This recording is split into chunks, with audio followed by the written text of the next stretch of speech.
Yeah, it was Yeah. surreal, and I remember thinking, "Oh," I said, "This is so wonderful," and then I realized what it was. I was like, "Oh my, this is my opportunity to cross over." I saw it for what it was, and Yeah. I smiled, and I thanked God for allowing me to witness it, and I said, "No, I have work to do," and I turned my head away from it. Did you feel a lot of joy in you? I can't even it was it was just you know how you get in, you know how when you're tired and you get in your bed and you go, "Oh, that times 1,000." It was Yes. just it was just all around love, peace, joy, satisfaction, content. I mean, everything just so full. It Yes. was it's just an experience I've never ever come close to before. Hey, everyone. Let's start healing. I'm Adrienne Murchison, and welcome to episode 139 of the Let's Start Healing podcast. We have more in common than we think. What we have in common can change the world. And I do believe that that is what we should look for in other people, that commonality, because there's a lot of wildness going on out here in the world. But we can change the world one person at a time by just being our authentic selves, getting in touch with our inner truth, that higher truth within us. That is the life of my guest today. Resilience, a commitment to serve others as a result of her own journey. Monique Acosta, what a wonderful person. I am so excited about you meeting her. When you look at Monique, you would never know that her young self, as in she's a young woman, and not that long ago, she had a heart transplant. And you would never know by looking at her that she just came through chemotherapy treatment. And we talk about it. We talk about her journey. We talk about her commitment to come through what she's experienced in a certain way and how she helps others and how she has changed, what her journey has meant to her, how it has shifted her. She said to me, "How could it not? How could it not?" She is certified as a patient advocate because she has come to understand how important it is to have a voice in your medical care. Seems like something obvious, but that's not always the way it is. And we know that. You know that. Oh gosh, we talk about so much. She is such an inspiring woman, a motivating woman. So let's meet her. Let's get started and let's start healing. Welcome, Monique. Thank you, Adrian. I am so happy that you're here, and I'm really excited about all that you are going to share just about your journey. And resilience is something that I want to start off with because, in the short time that we've been acquainted, that is the word that really comes up for me Thank with you. you. And you are a very resilient person. And what does that word mean to you? And how do you, when you think of that word and your journey, what comes Yeah. up for you? Well, I actually frame it as my bounce back. Ooh, I love that. Yeah, the bounce back because we all have ups and downs. We really do. I think that life is kind of created that way. We have different seasons, and I've had some seasons within my life with my medical history, personal life, relationships that have been dark seasons. Um, but I am grateful that I have that resiliency, that bounce back that allows me to, keep going. And it's not that it's not difficult because it is. I never want to give the impression like, oh, you're just soaring through life. No, no, no. It's hard. A lot of days are very dark, and you have to, it's not just digging deep. I have a spiritual connection. um, I have a therapist. I have family and close friends, and all that integrated together gives me the ability to bounce back, and I have tools. Um, I have my affirmations. I meditate. Um, I try, even when it's stressful, I try not to consume a whole bag of chips and I try to eat right, you know, because people will know if I text someone a bag of peanut M&Ms, they will call me like, "What's going on?" I'm in the bed with M&Ms, you know? Um, but resilience, that's just what we have to be. And it's easy just to stay stuck. It is. And I like I said, I've experienced loss of parents, a divorce, chronic illness. And I can say that some days my goal is just to get up and shower. I've been in that place, Yes. you know? Yes, I relate to that. Just Yeah, sometimes that's the accomplishment.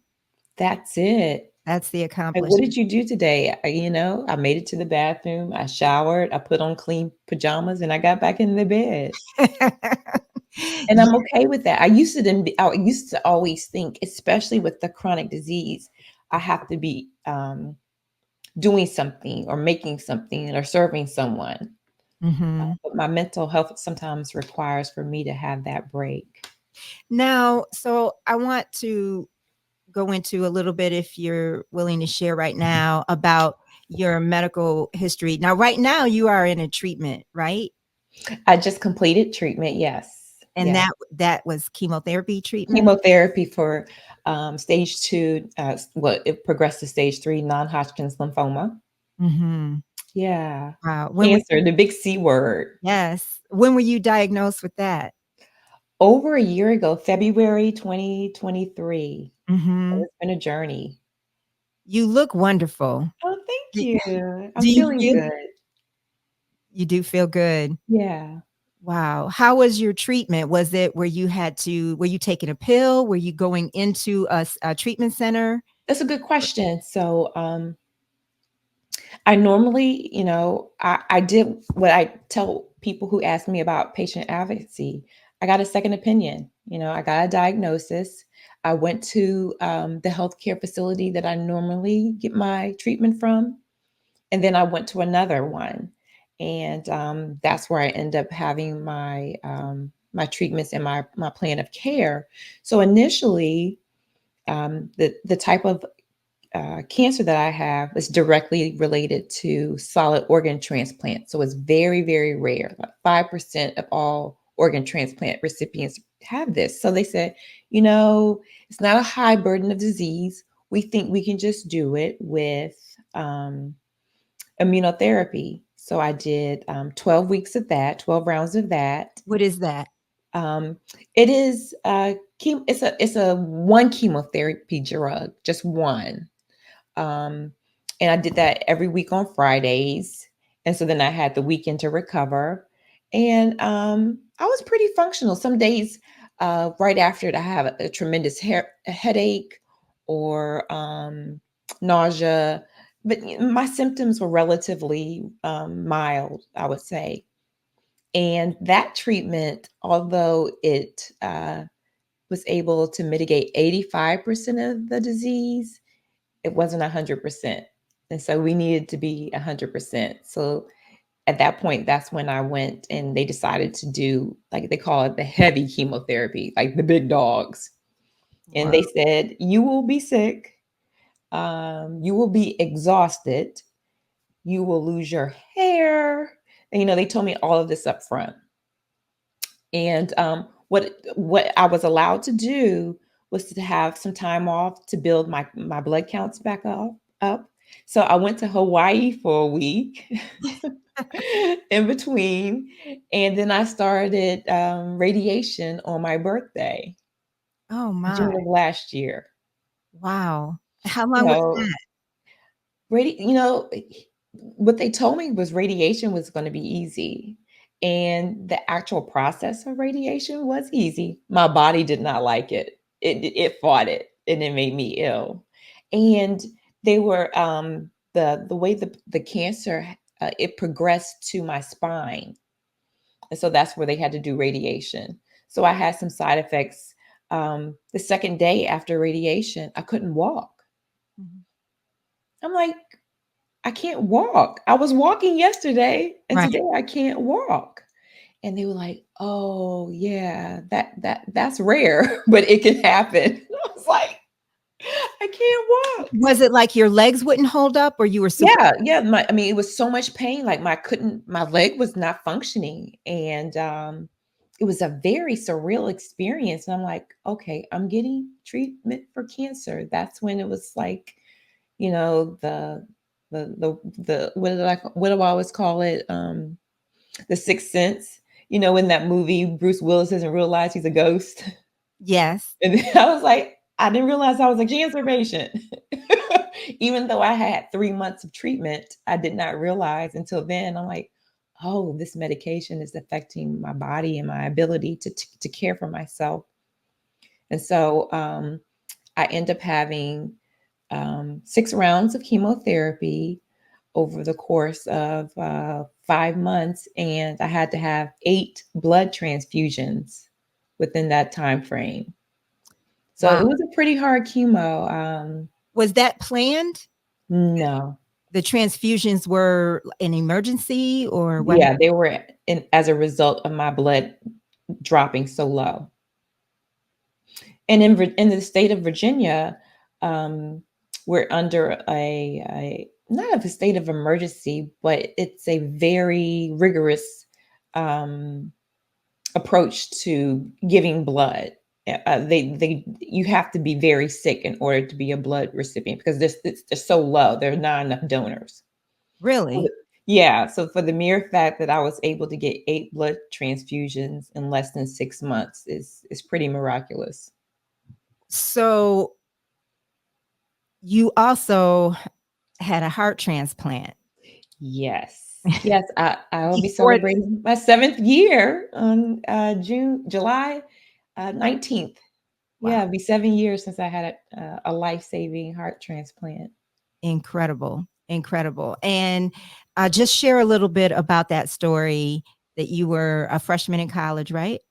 Actually, I was a senior in college, yeah. I was a super senior. I wasn't feeling well, and I just really and beyond that, I didn't know what I wanted to do. I was like, "I'm graduating," and I knew I didn't wanna go home. That's the only thing I knew. I didn't know what I wanted to do career-wise, and, was having left arm pain, a lot of left arm pain, a lot of fatigue, a lot of just malaise, just didn't feel well, and decided to go with the urgency of, a friend say, "You really need to get this checked out." And I was like, I went before. I had an episode of syncope. Syncope is where you just pass out. And they said I was out of shape. And that was less than a year before. So I'm like, I'm probably still out of shape. I had lost some weight. When I got there to the emergency room, they were very, alarmed and they were doing all these things. And I had never been to the emergency room before. I was 21 and I was like, I feel better. I'm ready to go now. And they're like, we can't keep you, but we want you to come back. We need to get a good picture of your heart. And I said, okay, but I have commitments. I have to be at work. So I went there and I remember the sonographer, the echo tech, taking a very long time, what appeared to be a long time, because I had had echoes when I was growing up for my heart murmur. And I was like, I don't remember it taking this long. And then he said, excuse me, and he stepped out. So I'm like, he left me? Then he comes back and he brings someone else with him. And they're talking, and you have to remember that the rooms that they do these procedures are very small. It's like a powder room bathroom. So we're kind of huddled in there and they're talking to each other. And I'm not sure what they're saying. They're not talking to me other than, it's okay. We'll be with you in a moment. And then they both leave out. And I'm like, I need to go. I have work. This is odd, and I wasn't afraid. I just thought it was strange. And then the third person they brought in with them had on a white coat. And I was like, okay, this is different. And I said, well, thank you for coming. Maybe you can let them let me go because I have to get to work. And he said, not today, Miss Acosta. Today you're going to the cardiac ICU. You're very sick. Mm. And I just was like, right now? He says, right now. and we walked into cardiac ICU. And I was told by the nurses afterward, because they were all staring at me. And I asked, like, why were they doing that? She said, we've never had anybody walk into cardiac ICU. People are brought in on a stretcher from the emergency room or from surgery. No one ever, and no one as young and as fit as you, we've never seen this before. And they told you that your heart was pumping about 15% 10 to blood? 15%. Yep. Mhm. Yep. Throughout your body? Yes. Yeah. Yes. And so the way your heart works is, it's your ejection fraction. It makes it, pumps like this. Well, my heart was so enlarged, it was just doing this. Yeah. It was barely Yeah. pumping, perfusing the blood. So that's why I was so fatigued. Wow. My mom had an enlarged heart, and Really? she had a defibrillator. Yes, I And had one of those yes, I heard you say twice. that in your one of your interviews, and Mhm. I remember not this was maybe a couple months before she passed, and she was in the bed, and I was in the bed beside her, and her heart was working so hard that it was lifting. She was real small framed, and her heart was lifting her up off the pillow. I mean, and Yeah. she was asleep. And you could just watch And I was her just watching her body her do this. body struggle. And then but it was amazing to me how what rest could do, because this would be like 2 in the morning, and then a few hours later, you know, it had calmed down, That's and profound rest. she was yeah, and she wasn't it wasn't doing that, It but wasn't labored. Yes. right, but it was Yep. incredible to me how it was literally lifting her Lifting her her up. upper body. Yeah, I can relate. And for me, I couldn't lay down flat. I always had to be elevated. That's Exactly. when I knew my heart started to fail. I had to be propped up on, 5 pillows. Wow. So how long did you wait for the heart transplant? They told me in October of 2016 that they wanted to list me. I had, been in the hospital for a week, and they came in the room and they said, "Okay, it's time." And I'm like, "Yes, it's time. I've been trying to tell these people I need to go." And they said, "No, it's time to be listed for transplant." And it's like I couldn't even I remember. I don't remember some things in my journey, but I remember that bewilderness, like what what on earth? Like, what do you mean my heart's not gonna sustain me anymore? Um, Mm. and so I have to be honest. I got all the testing done, and I had one last test I need to do. It was a dental check, and I was dragging my feet You mean before the transplant? Yeah. before being, yes, before you have to be listed. So they have to meet as a interdisciplinary team within the hospital to say you're a viable candidate. You have good this, you have that, you're mentally sound. You have to be evaluated and Mhm. approved, and then you go to the national. It's not, they just don't pass out hearts every day. Yeah, It's yeah. really important. And so the last check was a dental check to make sure, because if you have an abscess or a broken tooth or something, that can affect how your heart. People don't realize a lot of times the plaque from their mouth, it goes down to their heart, and that's Really? the cause of heart disease. A Really? prominent cause. Yeah. Yep. So that's Wow. why we Now that advocate for you know what? grateful. You saying that makes me think about the Black community. I wonder, does that contribute in any way to heart disease in the Black community? I think the social determinant of health around oral care is definitely contributing to that. I don't know the stats on that. As an MPH student, I have to take a break because of my health currently, but that's something that definitely I'm positive, because it's a direct effect, oral health and heart health, and Oh, it's not talked about a whole lot. I've never heard that before. Mhm. That's amazing. Yes, So, how old are you, if you don't mind me I asking? am 52. You're 52. I'll be 52 this year.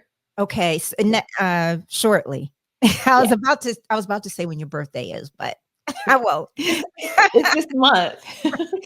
So, you received a transplant when you were 45. That's how I know I'm 45? about to be 52. Yes. I had You're just 45. celebrated my birthday. So you waited more than 20 years.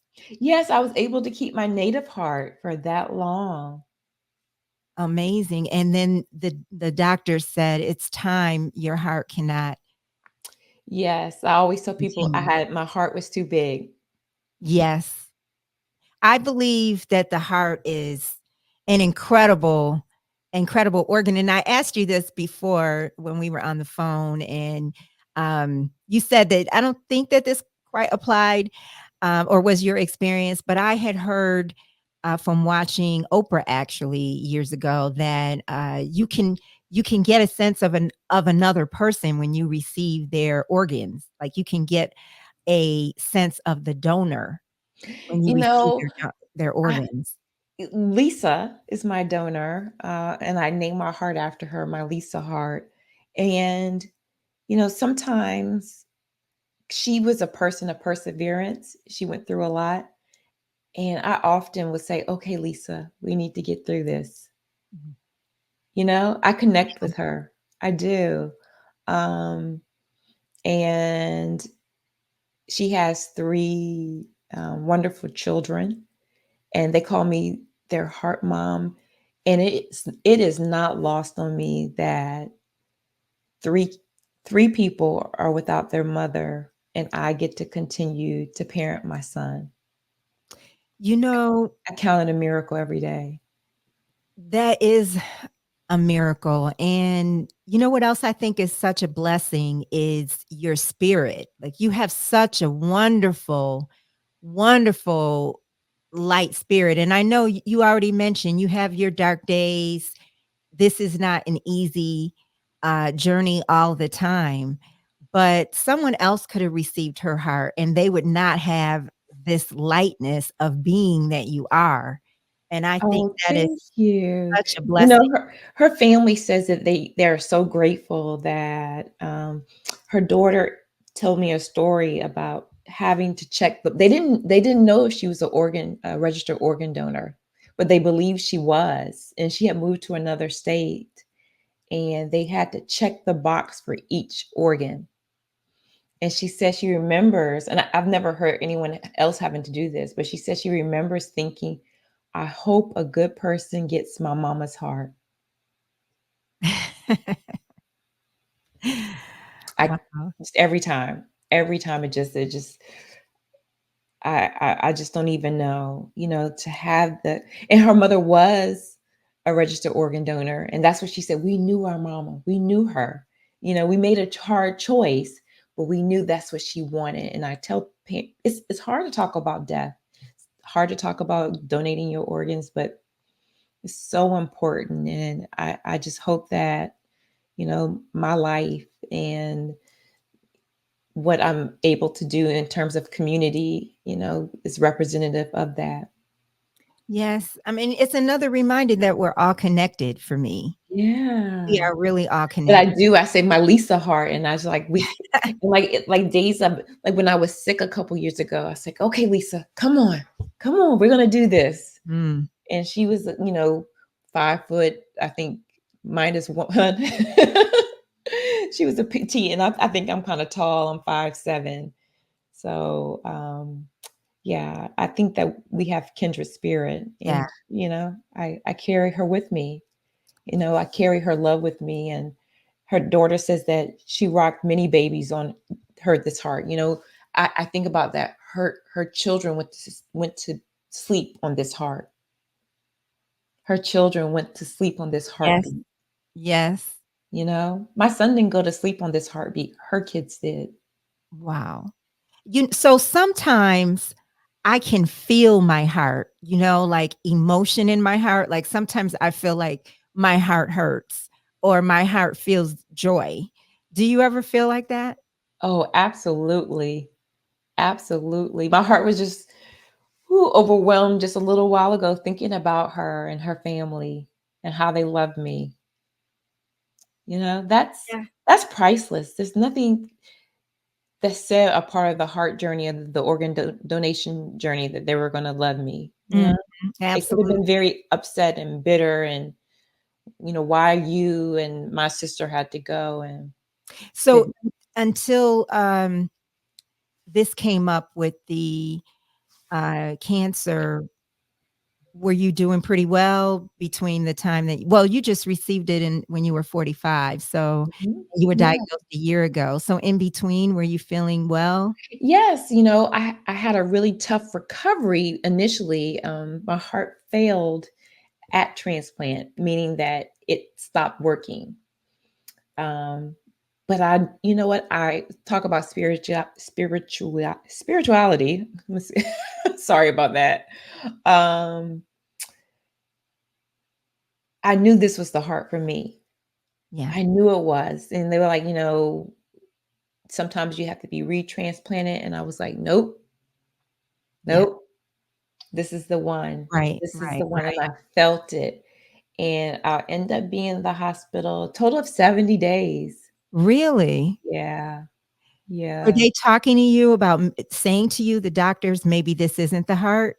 No, well, initially, because I had a heart, that's very interesting. They didn't say anything negative to me about what was going on during the time. Everything they said was positive.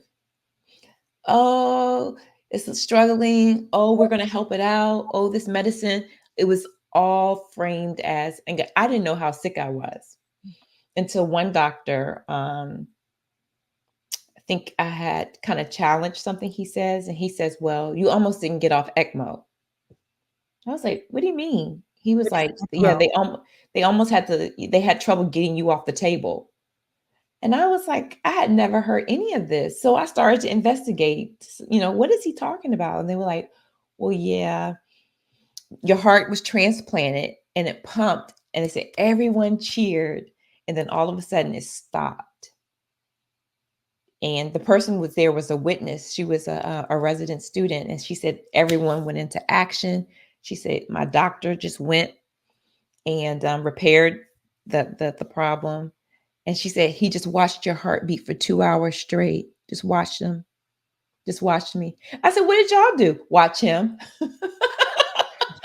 So yeah, yeah. And a lot of times if it's touch and go, they won't close you back up because they're not sure because then they'll have to open you back open.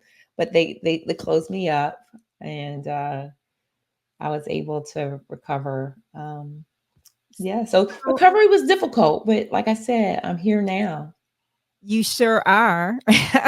You sure are, and I wanna ask you some spiritual questions, but I wanna start with, what do you think or have you thought about or had a conversation with God about this journey and what it means, for you, for others? Maybe he Yeah. wants you to convey something or represent something, and I'm making this up. Yeah, I Yeah, get it. I'm just wondering, like, what do you think this is it about anything? Well, thank you for that question. I honestly believe within my faith that nothing's wasted. Nothing's wasted. And because of that, even though it's been difficult,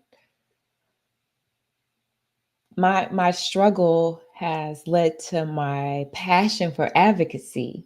It's been birthed out of it. Like when I talk to other people who are patients and they feel like their voice isn't heard or that their medical needs haven't been met, I can say, "Hey, I've been there. I know that. Do this, speak to this, try this."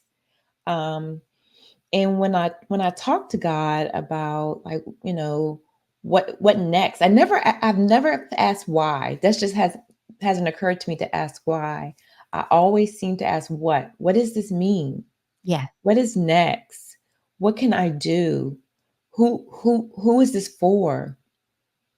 And I remember being in the hospital and when I talk about the 70 days and having some just very complicated medical things that came up as a result. And I will tell you, it sounds like woo woo, but I remember praying and I asked God, what was this about? And He would bring a situation to my mind where I had unforgiveness that Really? I thought that I had. Yeah, He and I'd be like, And so I would have to do some deep resonating, just a, a reckoning, if you will, with that feeling because it was new. And I will tell you, Adrian, it may sound just wild, but the next day the doctors would come in and be like, "Oh, look how much better! Look at this, this value that we thought that we were going to have to treat you with medicine. It's resolved overnight. Mm. We don't know how this Mm. happened." I'm telling you, it happened 3 times. And this was related to when you were going through your heart.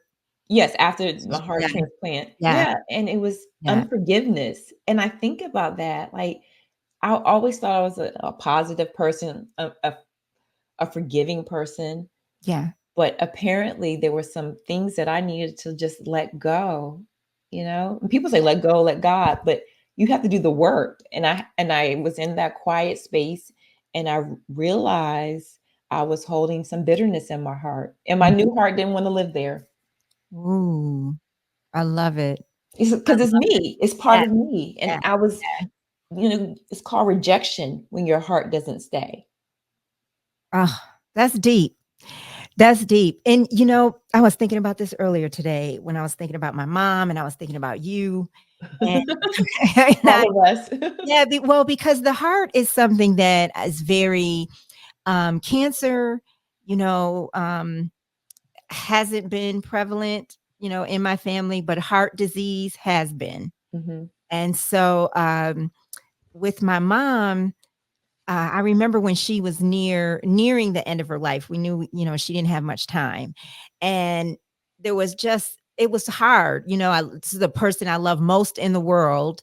And then she just had like maybe this need or that need. And it wasn't related to health. It might be to something around the house or something, that was just hard in terms of caregiving. Yes, I know And about caregiving. Yeah. yes. And so I remember um just how hard that was, right? And then also knowing, well, when I'm not experiencing this anymore, she won't be here, which is a painful thought. And when it really came down to the days before she passed, I really came to an understanding that nothing matters. Zero. But love. But love, nothing. Nothing matters. Nope. And so is that an awareness that Yep. you came to? All of this, all of it. I just, I thought that I learned it with the heart transplant, and I had another surgery after that, where I was out for several months, and then just it's crystallized so clear, all of it. I don't hold on. Even living here in the DMV, people today, I heard 4 people blow their horns in less than a 2-mile radius. And I'm like, what? Why? How is that?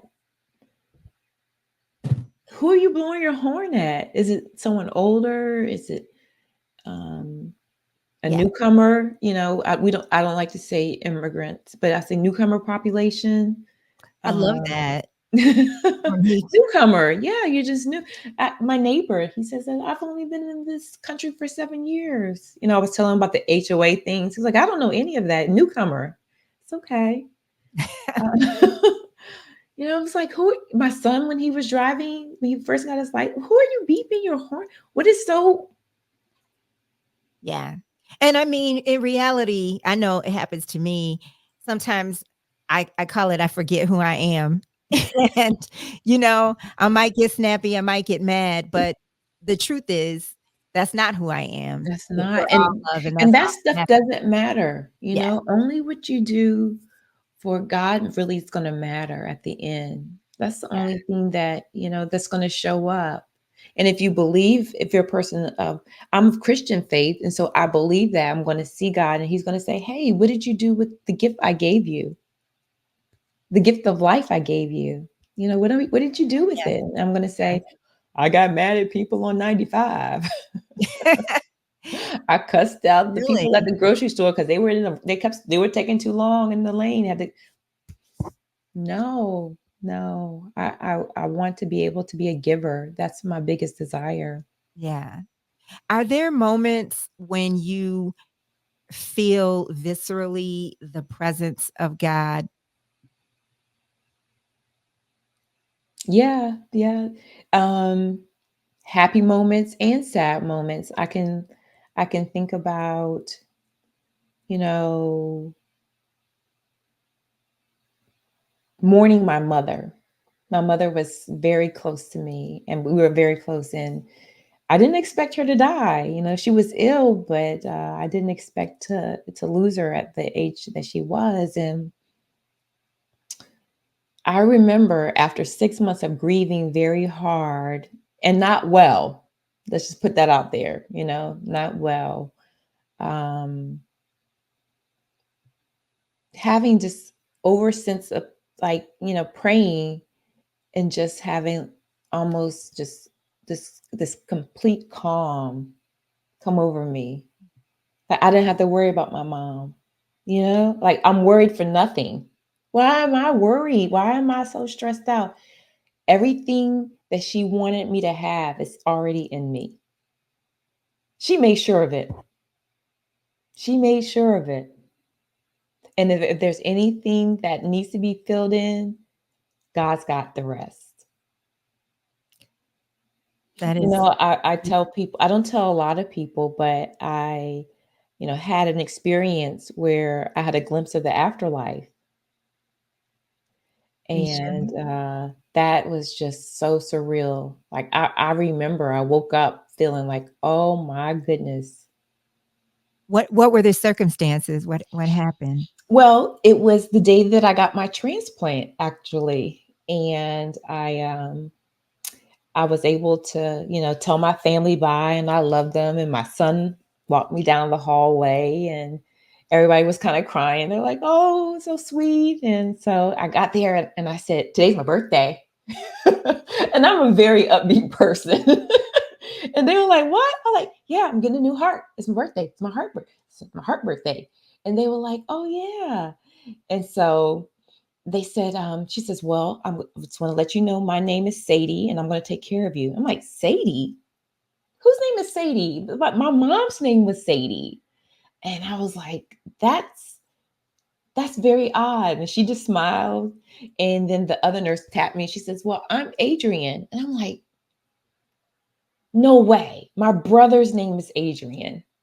And then the anesthesiologist assistant, his name was Dave. He was like, I'm Dave. And I was just like, oh my goodness, if this is not God telling me that everything is going to be okay, because my mother and my brothers, the closest people in my life who weren't there, because my sister was there in the room, but And the people, Dave is another brother. Dave, yeah, Adrian, David, and Sadie. And I just was like, I'm in the perfect place. I'm in God's will. This this is not by chance. There's no way that they said that we're going to come together for you. Um, and so I said, "Sing me happy birthday," and that's the last thing I remember is them singing me. And I asked my surgeon, I said, "You gonna sing happy?" And he says, "I'll sing you happy birthday after your heart is, implanted." And they said that he did by himself. He stood over me and sang happy birthday. Oh, really? I know you love that surgeon. So I I do do. love that. I call him Dr. Boo. He's everything. He's he he presents as being arrogant, which is okay, because you know why? You're holding my whole life in your hands. But when I tell you his bedside manner is the most kind and thoughtful. Yeah. Yeah. And when you during your surgery, is there anything that you remember or the next thing you remember is Yeah, like I said, I was able, and I didn't recall that dream until a few days later, because you're intubated, you're on a vent, and you're sedated, and then when you wake up, you're in pain. But then as I started to have quiet moments, I remember having that experience, and I was like, oh my goodness, I seen a light in me, just like a soft, glowing, like a I can't even explain how light can be soft. Like, we use lighting and we Yes. we say soft lighting, but this lighting, it was just so soft and it felt like clouds and bubbles.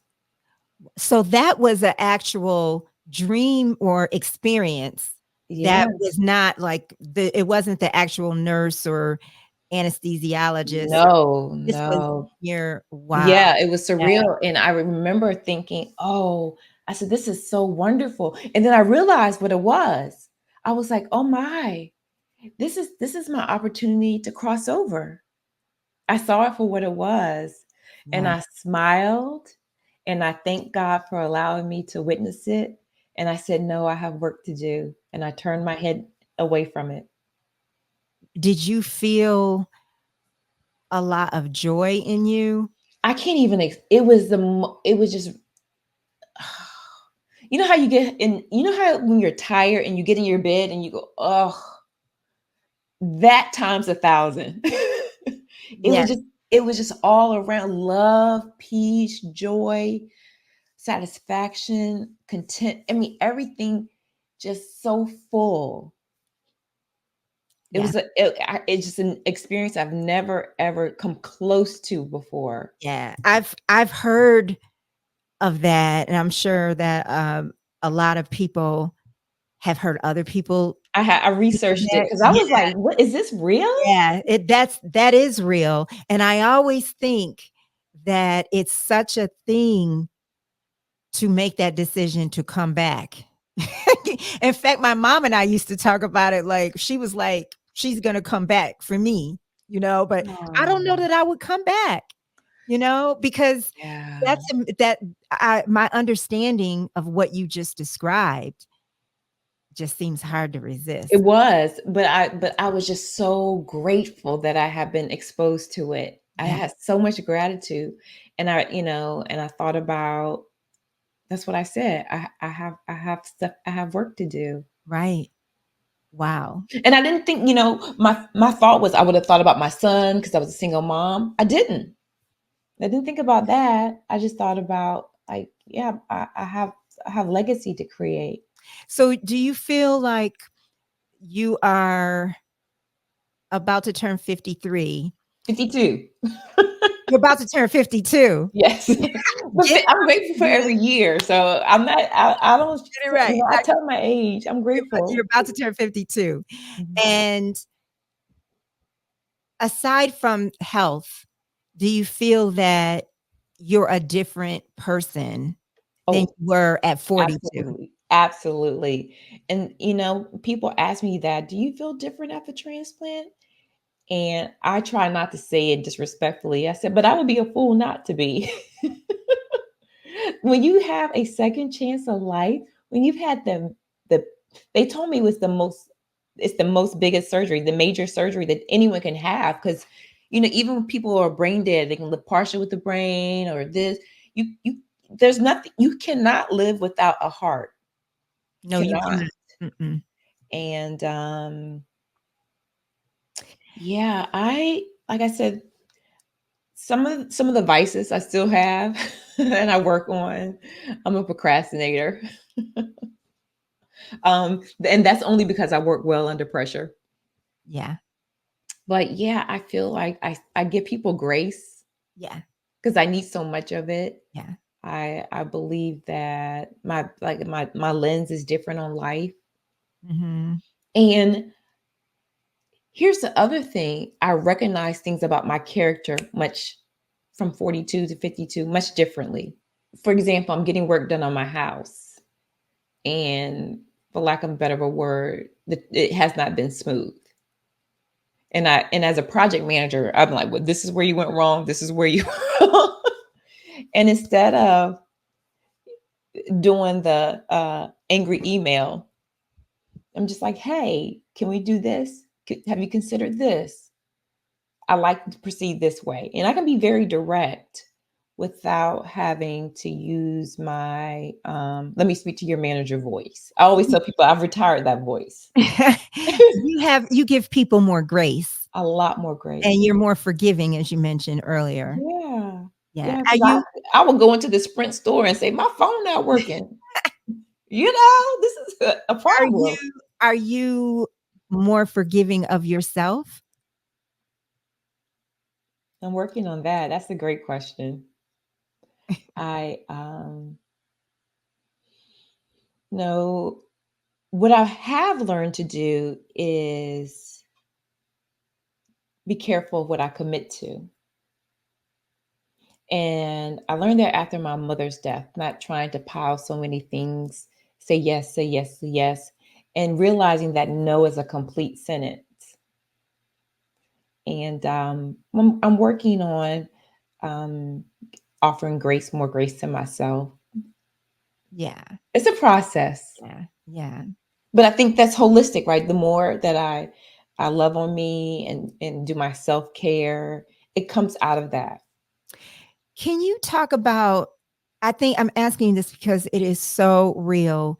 You know, when you talk about, how you might have dark days and you have tools that you, can go to among other things. Mhm. I know you have a support system, but can you talk about what some of those tools are and just how you the grace that you might give to yourself? I mean, I am grateful.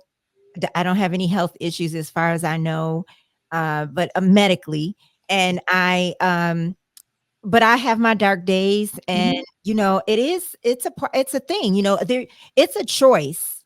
It It is a choice is. It is. to move forward.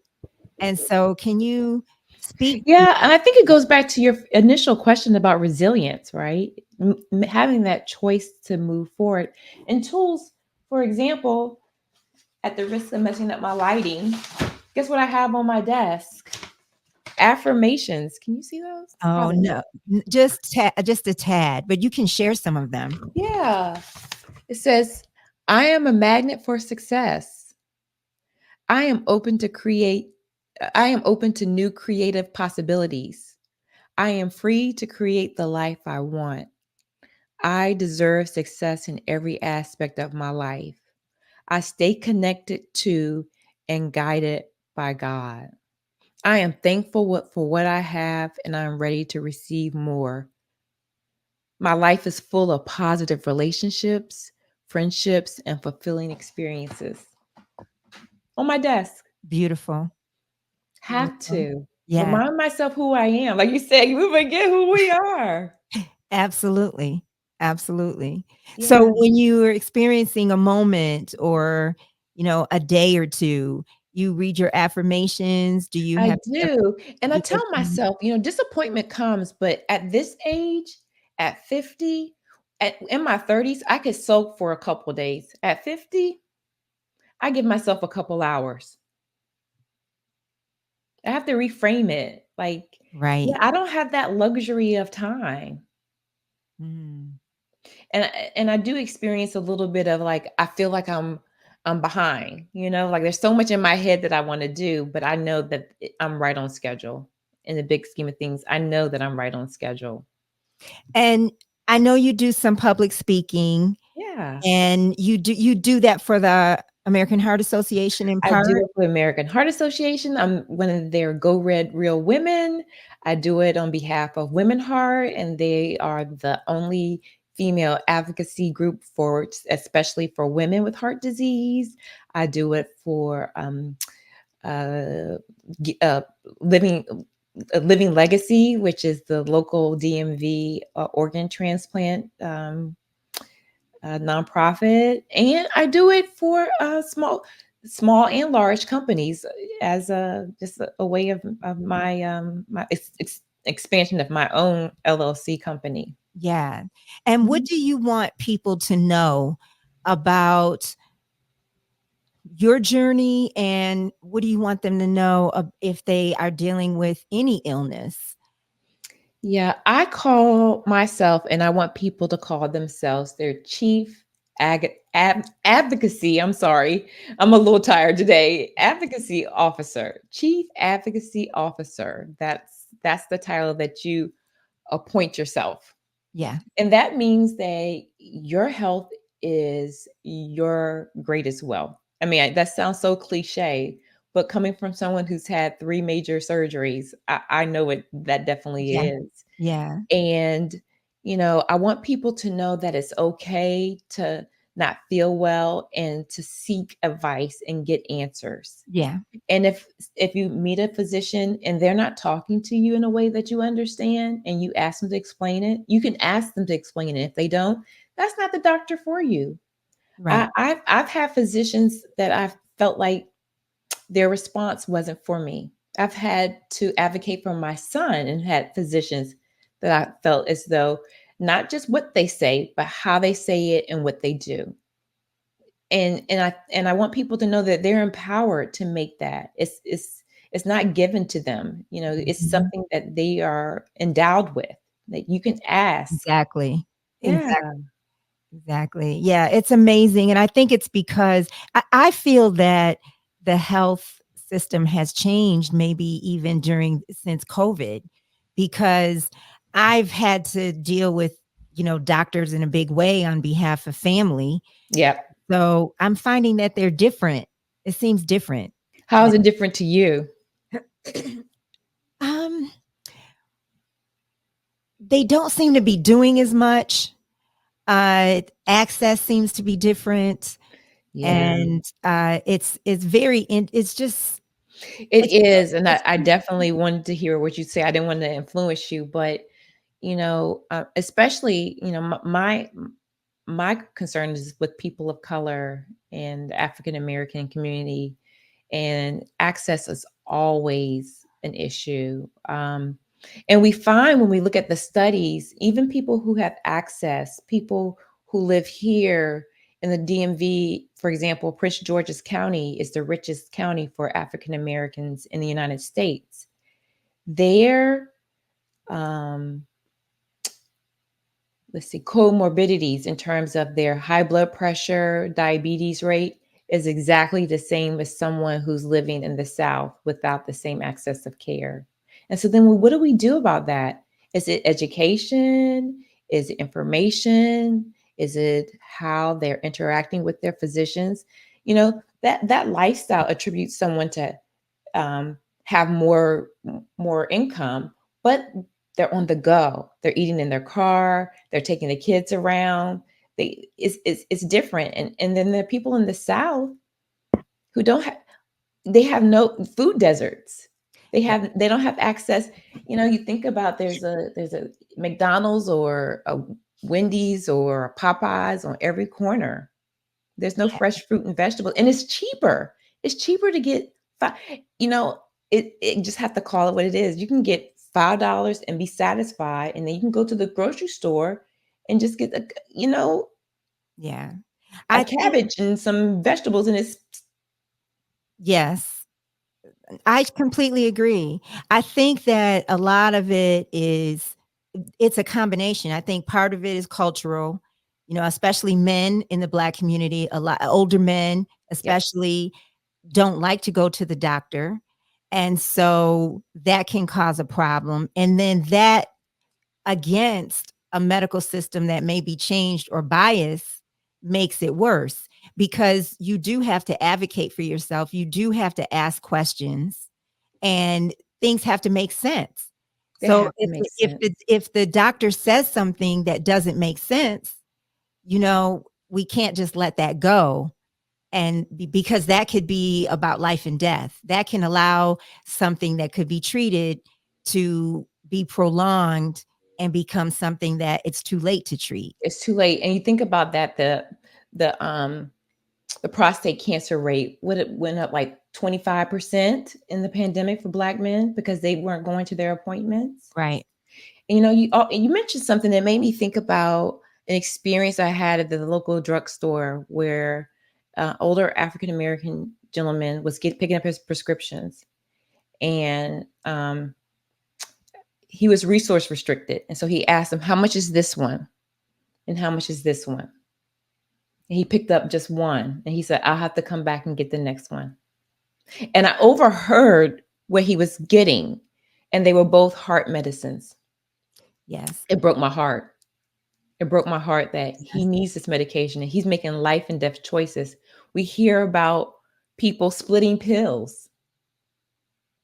people within the African American community splitting pills because the pharmacy, they've closed all these pharmacies. Walgreens and CVS have closed a lot of the pharmacies within in Chicago and DC. I know specifically within the Mhm. predominantly Black neighborhoods. So then they have to bus Right, after work, get there before 8 because the hours are shortened to get medicine that they can't afford. right, And right, then they don't want to ask questions about, well, can I get this free? Can I get it shipped to my house? They right, don't know about that. I right. know I get my medicine shipped to my door most of the time. Right, and you're reminding me that I don't know if this still is going on now, but a lot of people used to get their medicine from Canada. They would get it mailed from Canada because it was cheaper. It was I don't know if cheaper. that's still happening or not. It's still happening. Yep. Yeah. It's still happening. And you hope that the quality, because we know that it's from the FDA. It should be. I had a medication that came from China, and it was one of my transplant drugs a couple years ago, and they noticed a trend that transplant patients were having more frequent rejection, and it was because the medicine had changed the formulary. You're kidding. No, no, So, was that corrected it or was, yeah. Don't use this brand. yeah. Yeah, and the brand is still being sold. Mhm. I don't know if they've changed it, but we were getting it, and I was like, "How does that happen?" Yeah. You know? Wow. So Yeah, so in your case, was it just that, were you born with the heart that you had? Was it something were you a smoker or anything like that before you learned that you had a heart issue? right. So yeah, my heart issue is unique because we say that 80% of heart disease is preventable by lifestyle, which means diet and exercise. Um, However, we know in the Black community, there's a new, and been about 5 years. We know that there's a salt gene that makes us more um, susceptible to high blood pressure. So that's one thing I do want to say, as a caveat to the 20% being just, yeah, What do diet and you mean when you exercise. say salt gene? So it's a way of the way that sodium processes within, and I don't know all the mechanics, but it's just different how we use salt or how it lingers in our system Yeah, compared to other races, which causes us to have a higher um, right.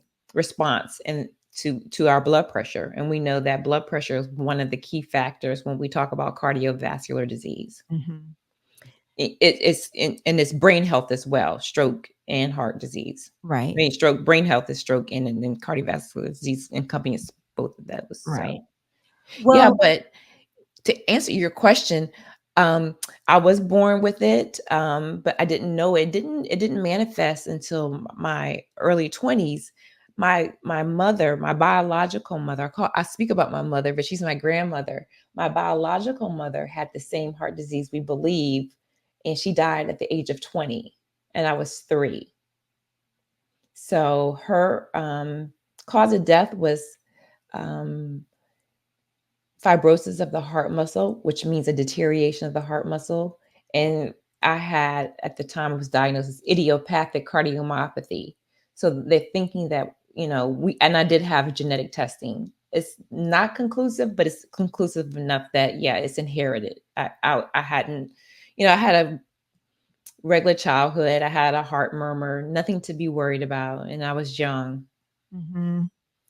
Wow. Well, I'm going to close this out with just one or two more questions. I think you're amazing. I'm really grateful that Oh, you are here I'm so and happy sharing. you give me the opportunity to share. Yeah, and I feel like I'm so like attuned around the things that we're talking about, but you are sharing some really important things that I didn't know, Oh, and good. I think that is this a part of your mission, to share some of this information, and um, do you think Well, okay, I'm gonna blend these questions together. Okay.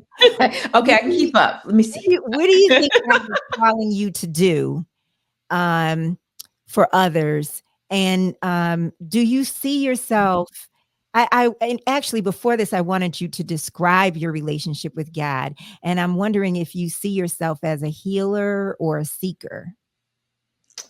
Ooh, can I be both? Yes, absolutely. I do believe that God has used me to bring awareness to a lot of situations. As a matter of fact, right before I started this conversation with you, I checked my phone and there was a message from someone that I went to grad school with saying, "Hey, Monique, I have a heart question. When do you have time so can I talk with you?" I count that an honor. I'm Yes, not a physician, I don't hold those credentials. And like I said, I call myself a patient advocate. yes. I have a certification as a certified patient experience professional. So I do have knowledge, but it's amazing to be a resource for people and to ask them to consider questions or Yeah. different therapies. I believe in holistic. I believe the body wants to heal itself. You reminded me of something I wanted to ask you. Okay. But before, and I'm not gonna forget this question, before I ask you that, how do you get that certification that you mentioned, and what is that? Oh, it was a training course over, I think it was a 6-month training course and a 3-hour test. So I had to sit for the test, and it's hard to take a 3-hour test. I know. By profession, I'm a project manager, so I'm a PMP, a professional project manager. Again, another credential. That one's by PMI that holds it. This credential I have is endorsed by the Barrel Institute.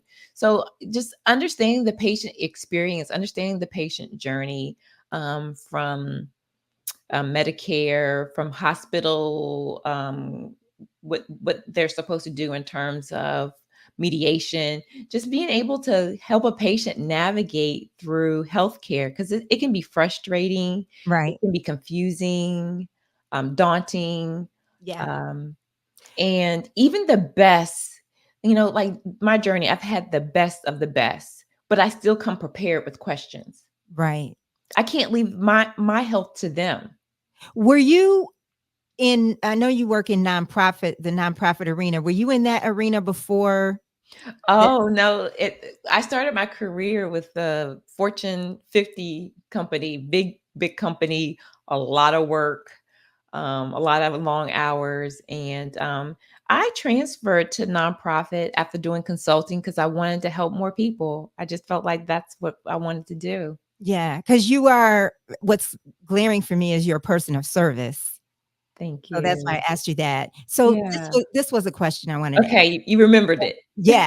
So for me in my spirituality, I have learned that our body is a form of communication.